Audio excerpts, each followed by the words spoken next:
I'm going to show you how to change a tire, bicycle tire particularly. This might work for other types of tires that have tubes, not really tubeless, but I'm going to do it without any tools. But here's what I would recommend if you did have tools. It's a good idea to have, these are for pulling apart body trim on cars, but a flathead, a couple flatheads, try to get them where they're not too sharp and they're actually pretty thick, because we're going to pull out the tube. So the first thing we're going to do, we're just going to pull off the tire.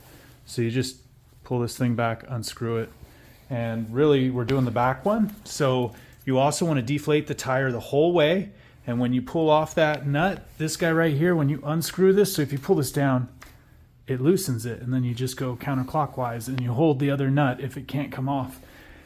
The difference between the front and the back is the chain. So you have to deflate them no matter what, because you're not going to get them past the brake pads, okay? And then once you get this guy loosened up, you just have to remove the chain from the sprocket that's on it. So this little sprocket, you just remove it from that.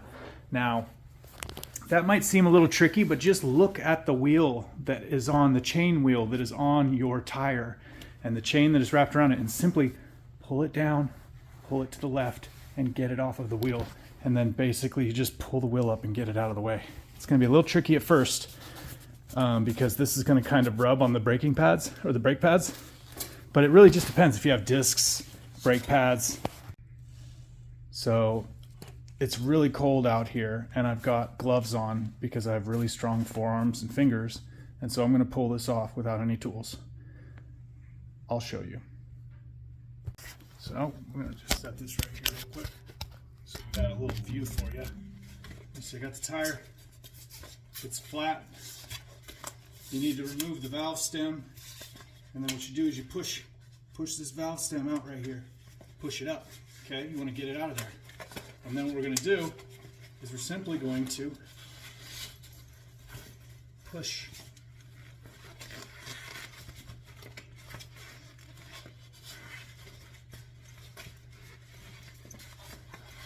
And all we really have to do is get this other piece here on the other side of the rim, and then the rest of it will come off. There we go, just like that. You see that? And then the rest of it comes right on off, folks. So what we're going to do is we're going to pull this tube out, and we're going to put this other tube in. I'm going to try to do this as quickly as possible because I don't want this to be... Now you also have to read, obviously, what size your tire is. It'll say on your tire. You just got to find the sidewall, and this one's 26 inch. But it's 26 inch by 2 inch. This is 26 inch by 1.75 to 2.25. Not all tubes are wide enough, so you got to get the right size. You got to make sure it's in the range. So there's the valve stem hole. I'm going to pop that guy in there. But what we're actually going to do is we're going to put it in the tube. And we're just going to layer it all the way around so we can get it back on there. That's kind of an important part when you're doing this without any tools. And you want to make sure you don't get it like wrapped or twisted. We're just trying to line it at the bottom of the wall of the tire here that this tube is going into, okay? And then what we're going to do is we're going to slide this guy back on here. So we got this there, you can see the valve stem there. We're going to find the valve stem on here, we're going to do that spot first. So we're just going to find the valve stem, I'm going to drop it through there, if we can get it to do that in a reasonable amount of time. There we go. Yep, so see we got the valve stem through, and then what we're going to do is we're going to put the valve stem cover on it so it doesn't slip out. See, I wanted to do this without any tools to help you guys out, because I had to do this without tools for many years. I was very poor and I had to work my way up and get tools. So we're just kind of wrapping the tube and the tire around the rim here. It's going to get really hard when we get to the end here, but that's okay. We're not afraid of that. We're just going to use our fingers, and we're going to stretch it over.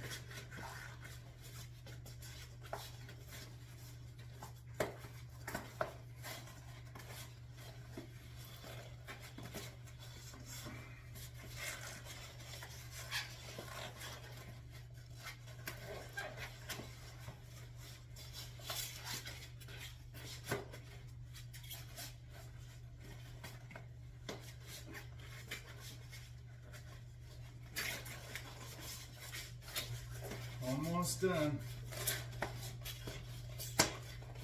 Bingo. And so when we air this up, we're not going to do it until we get it back on the bike.